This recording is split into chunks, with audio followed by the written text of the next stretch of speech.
حضرت ابو ہریرہ رضی اللہ عنہ سے روایت ہے کہ ایک دن نبی کریم صلی اللہ علیہ وآلہ وسلم لوگوں میں تشریف فرما تھے کہ آپ صلی اللہ علیہ وآلہ وسلم کے پاس ایک شخص آیا اور پوچھنے لگا کہ یا رسول اللہ صلی اللہ علیہ وآلہ وسلم ایمان کسے کہتے ہیں؟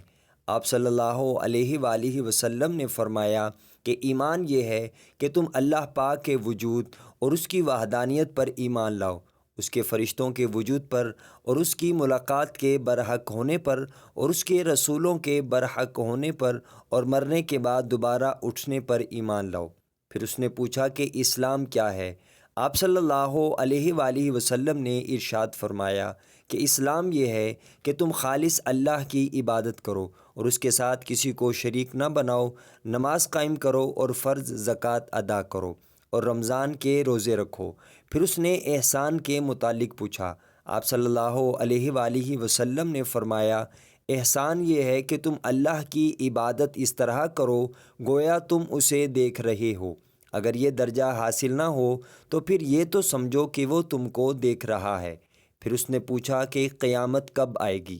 آپ صلی اللہ علیہ وآلہ وسلم نے فرمایا کہ اس کے بارے میں جواب دینے والا پوچھنے والے سے کچھ زیادہ نہیں جانتا، البتہ میں تمہیں اس کی نشانیاں بتلا سکتا ہوں۔ وہ یہ ہے کہ جب لونڈی اپنے آقا کو جنے گی اور جب سیاہ اونٹوں کے چرانے والے دیہاتی لوگ ترقی کرتے کرتے مکانات کی تعمیر میں ایک دوسرے سے بازی لے جانے کی کوشش کریں گے۔ یاد رکھو قیامت کا علم ان 5 چیزوں میں ہے جن کو اللہ تعالیٰ کے سوا کوئی نہیں جانتا۔ پھر آپ نے یہ آیت پڑھی جس کا ترجمہ ہے کہ اللہ ہی کو قیامت کا علم ہے کہ وہ کب ہوگی۔